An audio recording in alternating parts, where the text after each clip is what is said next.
Welcome back to This Is Working. This is a live show where we talk with leaders who are helping us navigate these really strange times that we are living in. I hope you've enjoyed your Memorial Day weekend. For anyone who was in the US and got 3 days off, hope you did something fun at home or maybe socially distanced from others. I know I had a really nice time staying 6 feet apart from in laws. And at night and over the weekend, I spent a lot of time listening to some really amazing music and feeling like I was in the club, not because I was there or actually have ever been to a club, but because I was tuned in to DJ D Nice, who we have with us here today. Let me give you a little background here for anyone who has not paid attention. You might know D Nice from 80s hip hop. He was a member of the legendary rap group Boogie Down Productions, pulled in by the famous Scott LaRock. And then over time, he made a number of career pivots, really interesting ones. He started a record label. He was a web designer and a photographer. Most recently, he was a DJ for a number of high profile clients, many of whom you might recognize. One was President Obama. He was the official in house DJ for Obama, including Obama's 2012 inauguration. Now he's been coming to us live from his home in Los Angeles, doing something called Club Quarantine. Throughout the week, he has been spinning really incredible music and making people feel like, even though they are not together, that they are together. His goal, he says, is to make people feel good in a time of isolation, and it's worked. His Instagram followers grew by over 1 million in a matter of weeks. He's had hundreds of thousands of people join these live events. Some of them you might recognize: Rihanna, Mark Zuckerberg, Michelle Obama, people who come in, and he will frequently give shout outs to them as they come in, making them feel like they are part of the entire party going on, even though they are coming to him from his living room. And in fact, that's where we have him right now. So, Derek, thank you for joining us here today on This Is Working. All right, there he It's is. great to be here. Yeah, well, it's great to see. So this is where it all happens, right? I mean, this is where you stand, like sometimes 9 hours at a time. Yes, this is Club Quarantine. Now, is all the gear around you? Is this stuff, we were talking about this a little bit beforehand, but is this are these items that you purchased for Club Quarantine, or is these things you happen to have? No, just one item I purchased for Club Quarantine is the actual mixer that I use to blend records. But everything else, I mean, I have my speakers on boxes of water that Will Smith sent. My speakers here on my chairs. My laptop is usually on top of the books here instead of using like a laptop stand. And yeah, this is normally for the mantle for my photos, and now it serves as a DJ booth. So would you walk us through how you decided to start doing this? What gave you the impetus to say, I'm going to start spinning from home? So the initial idea started. I was smoking cigars, at here in Los Angeles the night that the quarantine was going into effect, and my buddies and I were just talking about what we are going to do. One guy's NBA broadcaster. We're all in different industries, and we're trying to figure out, well, how we're going to spend the 2 weeks. Or initially, what we thought was going to be 2 weeks, and my idea was to just utilize the Instagram Live feature, but it wasn't about DJing. It was more so about being in a position to interview other old school artists that people haven't heard from in a while. Because my experience was people didn't play music on Instagram, and people just didn't listen to music that way. And sitting here, I was alone in my apartment, self isolating, and I sat back, and the two things that were most important to me, which happened to be my family and my children. I mean, my family and my work were temporarily removed. My kids, my oldest daughter is a law student at Penn State. My youngest daughter lives at home with mom in Michigan. And then I couldn't DJ anywhere. I was so used to being on the road. And I looked around, and I was a bit frustrated because I did like 400,000 miles of traveling last year for gigs, and was very rarely here at home. So when I was at home, like, sitting around, I noticed that I actually didn't make my home home. It was just a place for me to change clothes, and I was a bit frustrated. I decided to sit pretty much right here in this area, and opened up my laptop and started to play music into my laptop to roughly around 200 people, and they were pretty much 200 of my friends.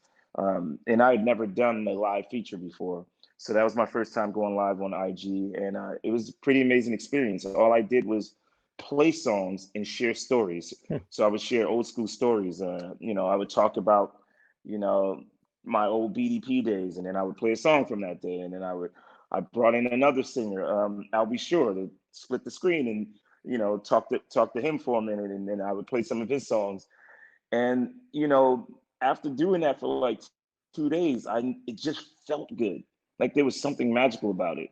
The second day, I mean, and I hate to just throw in names, but like my whole point was to keep the 200 that I thought it was only going to be 200 people inspired. So my way of keeping them inspired was to invite my friends in. So I hit up John Legend. John Legend joined in, and we just did a chat. It was like me and John and his daughter Lula, and we talked for about a minute or two, and then later on, Dave Chappelle split the screen with me.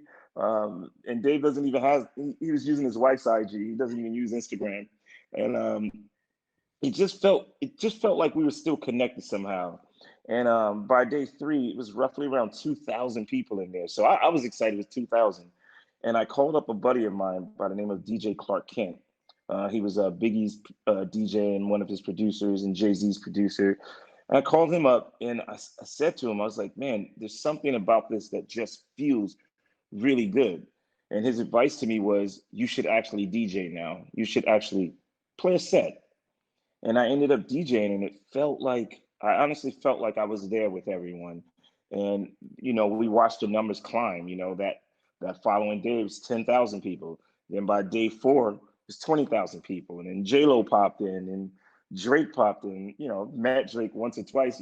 Opened up for him at Super Bowl events, but not enough to where he was like, I didn't even know he was following me on Instagram. And Drake popped in, and someone said, D-Nice has everyone in there. The only people missing are the Obamas. So that Saturday, which was day five, I called up a friend and was like, "Hey, we were talking, and I didn't know how to like even to ask the question, like, do you think?" But I somehow managed to get that question in there, and I didn't think it was possible. And later on when I logged into Instagram, and it immediately started at like 20,000 people within 10 minutes, which was the max that we were at the day before. And all I wanted to do was to find ways to keep people that were, in my IG live just inspired, and that Saturday was magical. It was just magical, man. Like 100,000 people. No one was ever using live like that, Right. IG live like that. And for it to be 100,000 people consistently in there, which actually represents more like millions, because no one stood there with their phone in their hands for hours. Yeah, And people at are in that and out. time, yeah, people were in and out. So, once we, looked at the numbers, there were millions of people that participated in that IG live that day, which was just incredible. And how do you, I think with so many of us are trying to figure out how to make our lives work virtually. As a DJ, someone who is used to getting that feeling, I would assume this incredible feeling from the crowd where you know if it's working or not. How do you recreate that, or how have you learned how to pivot to doing this over when it's just you in your living room looking at a stream of comments? Is it the same thing, or what do you find? So I definitely had to pivot.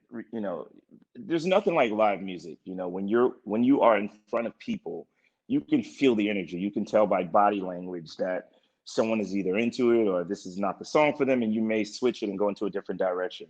What I found to be interesting with this situation and was that I couldn't see anyone. I couldn't feel the energy the way I normally Right. would.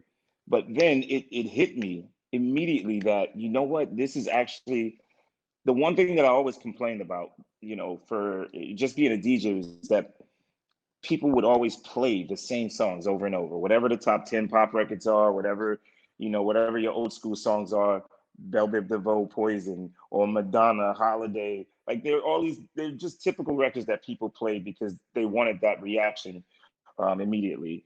I looked at it as an opportunity to say, hey, if these people are coming to hear me, then this is a chance to educate them on music and also to separate myself from other DJs. Technically, I don't feel like I'm a DJ.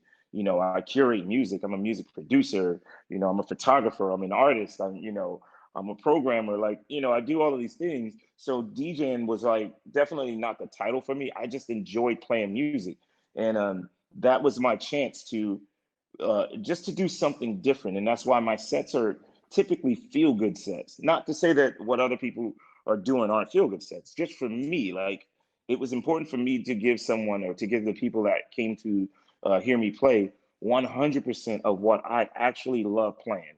And it was a great experience to be able to just play music the way that I actually listen to it at home. Well, I want to talk a little bit about how you got here and about your career, and also where you see this going. But first, I want to just check to see what people are saying here. We have a lot of people coming on right now. We have people from all over the world. I'm just looking at some of the stream. Aja from Austin, Jeremy from Wisconsin, Rebecca from Detroit. In the comments, you're probably very used to this, but some of these comments coming in. We love D Nice bringing us all together through music. This is awesome. D Nice is a gift to the world. That's what Chelsea said. Wow. You have kept me going during the quarantine. Thank you. I'm sure you're hearing a lot of this also. Would you talk a little bit about if you look at your history, and you mentioned some of the different things that you've done over time, you're someone who seems to be very comfortable trying new things or developing new skills. You've had a long career. I don't want to go back I don't want to go step by step, but talk a little bit about how you think through when you're making those career changes. When you were becoming a photographer and taking classes, if you became a web designer, how do you realize that this is something you want to do, and then how are you picking up those skills? Man, so starting out in the music industry at 15 years old was that was the absolute most important part of like my life, because when during the times in the studio, I didn't want to just be an artist. I wanted to learn how to produce records. I wanted to learn how to engineer. I was always just curious about it, and that actually dates back to like when I was probably around 7 or 8 years old. One Christmas, I received a bike, and by maybe like the third or fourth day after Christmas, I had taken the entire bike apart because I was trying to figure out how it worked. And the same thing happened with music. Like after I was considered old school because I started so young. So by the time I was 21 years old, I was considered old school. And I spent a lot of time at home back when AOL was still like, AOL was like, just out. And, I was using a Performer 6400 computer. And instead of just like learning or just using the computer, for documents, I ended up taking the computer apart and downloaded ResEdit because I wanted to know how it worked. So, and I was just fascinated with just anything creative.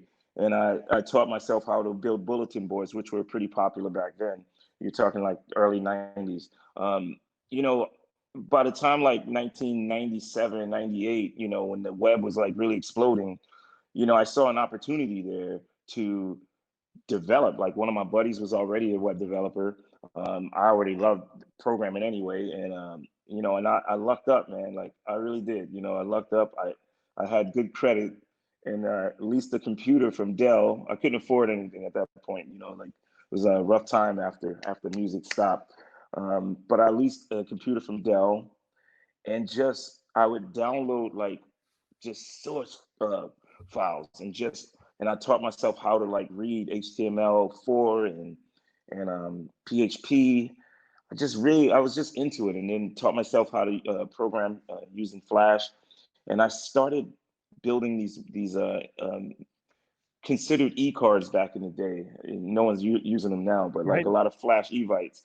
I started a company called United Camps just to produce these e-cards for record companies. My first client was Motown, and they were generous enough to give me like some of their newer artists, and then I started picking up like other labels, J Records, RCA, Sony. I built sites for Alicia Keys, the Diary of Alicia Keys. I built sites for, I mean, dude, like everyone, man, and it was just me programming. I had one designer and then one other person that worked with me, just using a lot of freelancers that actually worked from home. So working from home is something that I've always done anyway. It's just something I was always used to doing. I fell into photography because I've always loved photography anyway. Like I'm a huge Gordon Parks fan. I love Henry Cartier-Bresson, like James Van Der Zee. Like I just love, just images, in particular black and white images. And I was building a website for a client, a clothing. It was a men's underwear company, and I didn't like the assets that they had delivered. So I just told the guy like, hey, you know what? I'll shoot it for you. And I went out and shot this project, and it was my first pro shoot.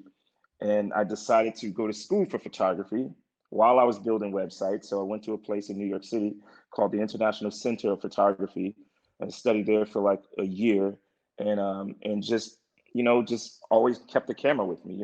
My cameras are sitting here in the kitchen now, and But then Derek, I ended up, yes, I yeah, just want to call out one thing too. As you're running, as you're talking about all of these, and for anyone tuning in, this is working. We're here with Derek Jones, D Nice.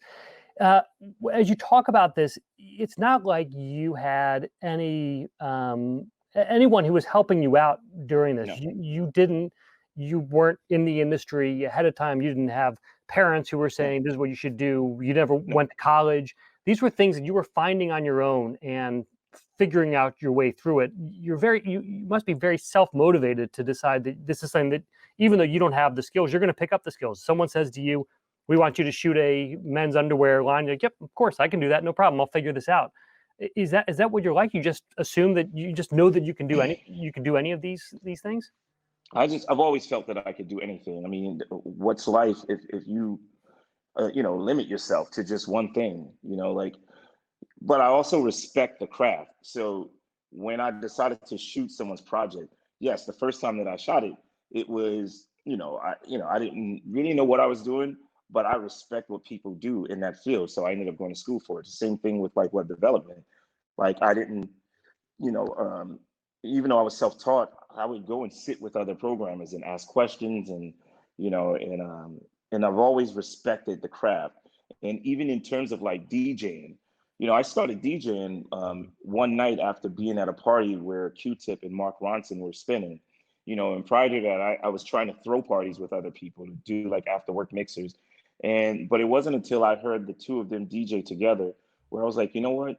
I love music. Like I spent so many years running away from the artist side of me and wanting to be looked at as this professional. Um, but music is what I love and what I love doing, and music has always been a part of my life. So after hearing them play music, I decided to just, jump into it. And I was a terrible DJ at first. I didn't understand like how to play the records because there's a science to it to keep people moving. Like in terms of like energy. And after a couple of gigs, I decided to go and study DJs. So I would go out. I was still running my web company during the day and building websites and doing online marketing. But by night, at night, I would go out and hear like these other DJs, and in particular, like house music DJs, like Little Lily Vega, um, Felix the House Cat, and then I would hear some hip hop DJs. But my style of DJing has always been based on house music and the way they blend records. In hip hop, the term slamming a record means you just, scratch a record no matter what the tempo is, and you can totally change the way someone is dancing. In hip hop, it's a cool thing to do. In house music, you would never do it. So, like, my style has always been, how do I make it seem like one long song for the night, just to keep people going?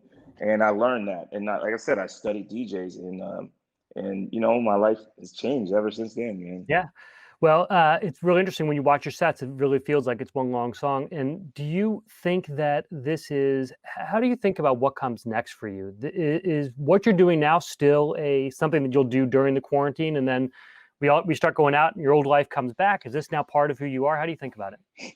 It's pretty interesting that before quarantine, I watched so many of my gigs. Essence Festival. I had Miami Music Week, South by Southwest, Coachella gigs. When this happened and I started DJing from home, I've always actually wanted to do a streaming set. I didn't think people would ever be into it, or I just didn't think that people would find or feel the energy. Like now that I've learned to do it and I've kind of mastered playing for people virtually, it's something that I want to continue doing. I wouldn't do it as much as I do now. Like I play now pretty much every day, sometimes twice a day, sometimes 3 times a day because of for several reasons. The love of music. The music is healing people, like playing these songs, and it's allowing people to escape from whatever the feeling that they have, and to be a part of this community, this virtual club quarantine community.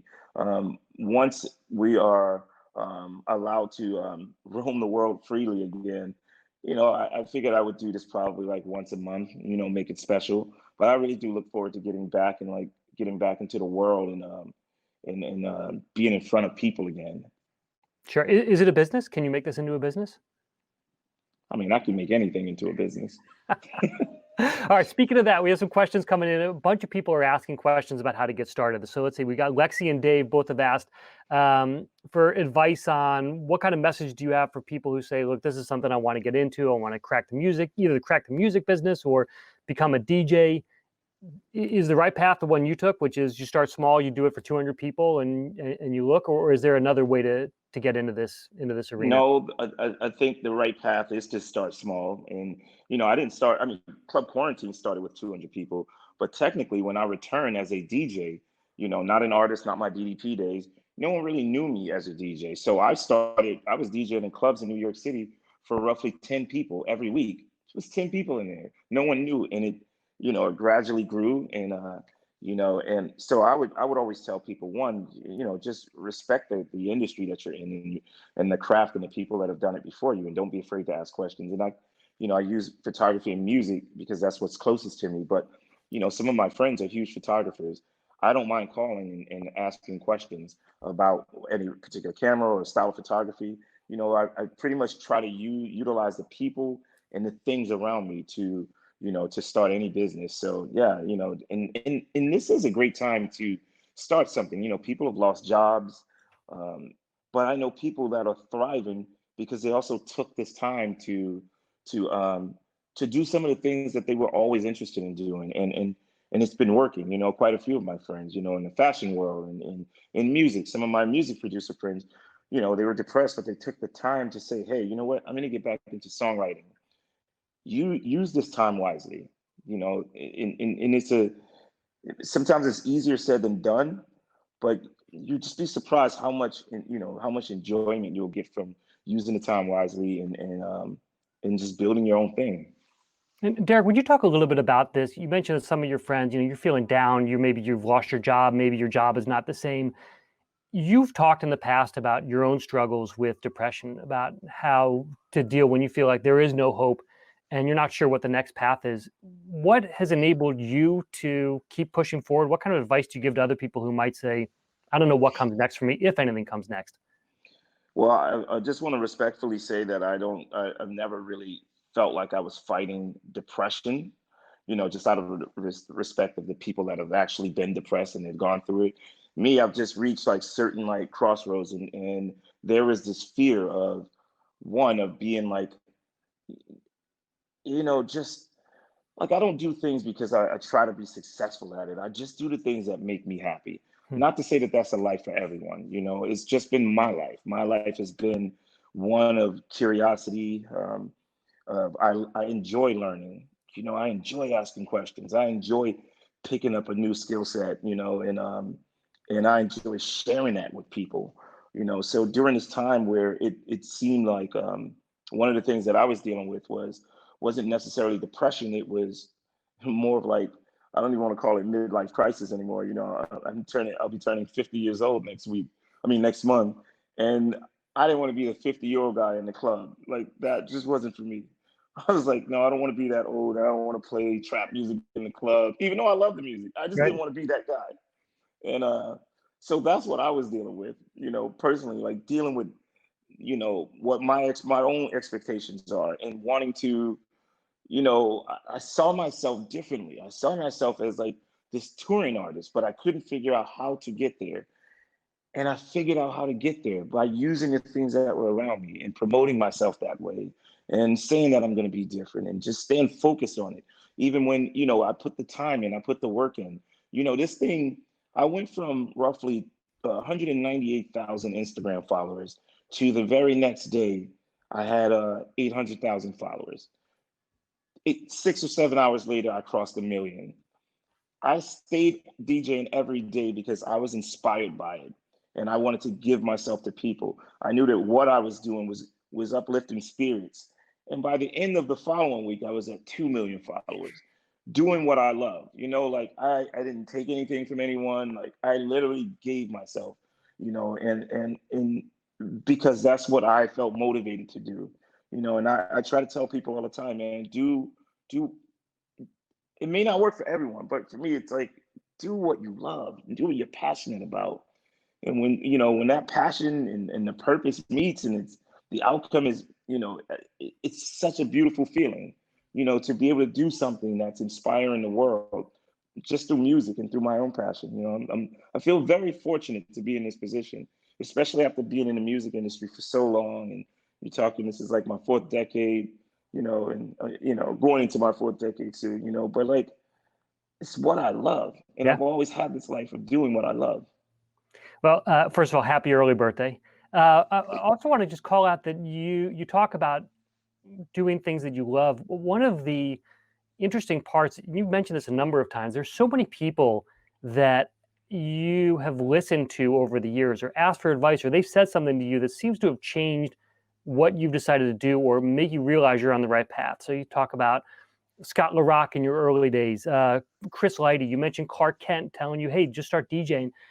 You seem to be very attuned to taking the right advice from people. I'd love to know how you decide what kind of advice to listen to, what you throw out. When do you decide to ask for that kind of advice?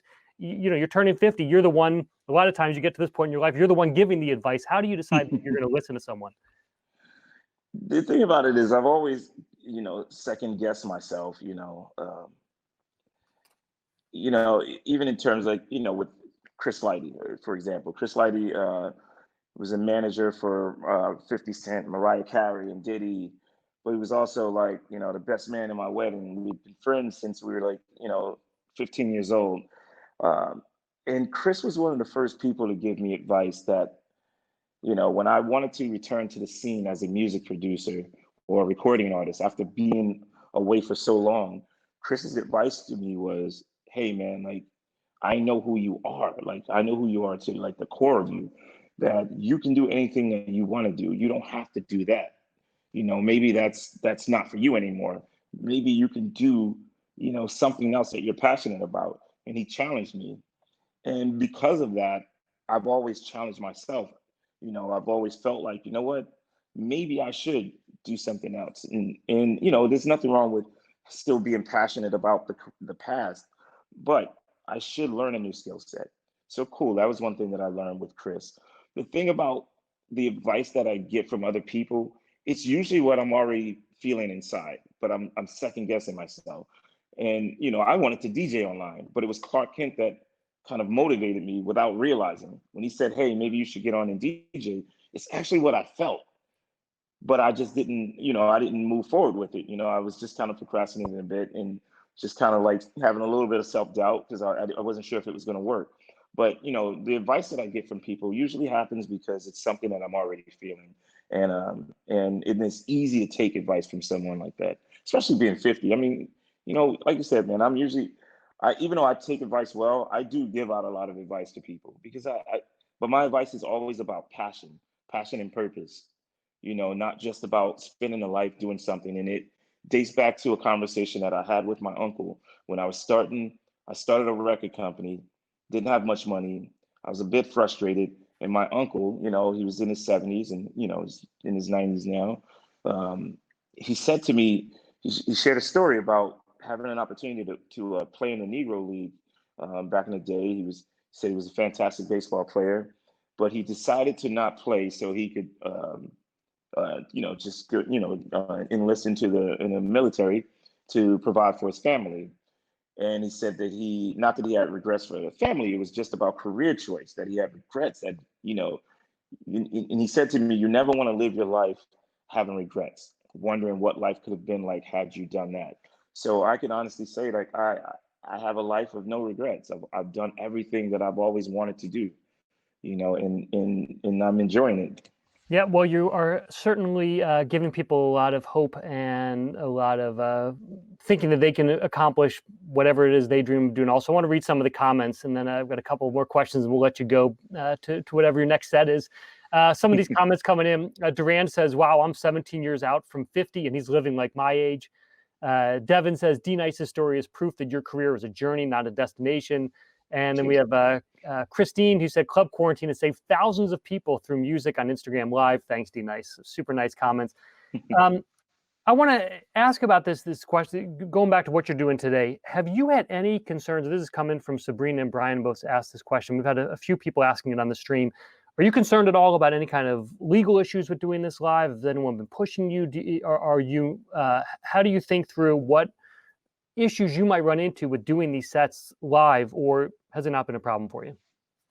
It hasn't been a problem for me. I'm sure, if they wanted me off, they would have definitely like made that happen. But look, I think, it's a weird time that everyone has had to make adjustments during Right. this time of quarantine. And having some of the platforms allow people to play music. I mean, look, it is still a business, and I can't speak on the business side of it because I don't own the platform, and I don't own the publishing companies or the record companies. You know, I do feel fortunate that they are allowing DJs to play some music because it's such an uplifting thing for the people that are stuck home, man. Like, so if they're, I think there a lot of the platforms have made exceptions to allow music to be played. I don't think it's going to go on forever. Like just right now while people are home, and it's been great for the music industry. Like record sales or at least record streams are up. Um, at least that's what I'm being told. I don't really monitor it like that, but I haven't had any issues with it. Great. Thank goodness. Yeah, that's good. All right, we'll keep our fingers crossed. One last question for you is just a question of discipline. You're obviously, I mean, to do what you're doing from home, to keep it up every night, to think about what's next takes a lot of discipline. Is there something in your life that makes you able to follow a certain path, or to stay on it, or to stay focused on where you want to go?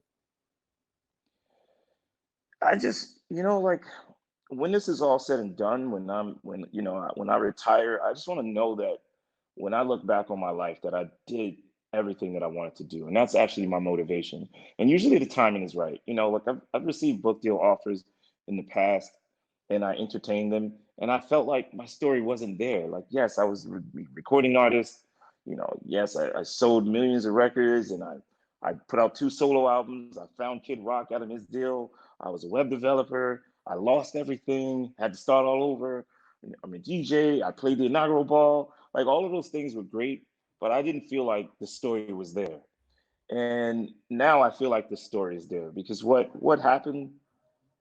What happened that day in March was incredible, and it wasn't just about me. It was about people finding ways to still feel connected through this difficult time. We still found ways to be motivated, to share experiences. We did it all virtually. And like now I feel like my story is there. Like it's a better story now. And like now I want to get it out there, So I've pretty much been spot on in terms of like the next step for me. The next step for me will be to finally start writing my books and putting out my books on photography. I know for sure that I want to hit the road with this, not really a club quarantine, but this kind of vibe, this kind of music that I play where people can like bring their families out and share music together, and that's been like one of the best compliments I received during this time has actually been from one of my fellow DJs, who happens to be like more of a hip hop, contemporary hip hop DJ, where he plays mainly all of the new records, and he said to me like, "Man, I actually have your sets live at home with my family." Like, so to be able to share in those experiences of like hearing music together is something that I want to bring to the world after this is over. Yeah, well, these sets I think are bringing a lot of people a lot of smiles, a lot of happiness at times where there often aren't, or maybe you're feeling down or sad or confused. And so it's great to be able to listen. I think in this interview, you have given people a lot of great advice about how to make it and how to get past troubles, how to pivot, and how to take advice from people even if that advice is just telling you what is already in your gut is telling you should do, is someone saying it and you're like, all right, this is it. Great. My gut was right. I'm going to go for it. D-Nice. Derek, thank you so much for joining us here today. This was terrific. Really appreciate it. And for everyone tuning in, thank you. This is working. Yeah, go ahead. I'll see you in the club. See you in the club. All right. This is working on LinkedIn. Thank you everyone for tuning in. Next week, we have a very special guest. We are going to have the new CEO of LinkedIn joining us here to talk about his career path, where he's planning on taking LinkedIn. So we're going pretty meta with this one. We're going to actually be talking about LinkedIn on LinkedIn. I'm really looking forward to it. I think you'll like hearing from Ryan Roslansky. That was D-Nice. Thank you. Keep leaving comments, questions. We'll try to answer them. I'll write this all up on Saturday and we'll do it as a podcast and with some excerpts. So join us then. Follow This Is Working at lnkd.in/TIW for This Is Working. And we'll catch you next week. Thanks, everyone.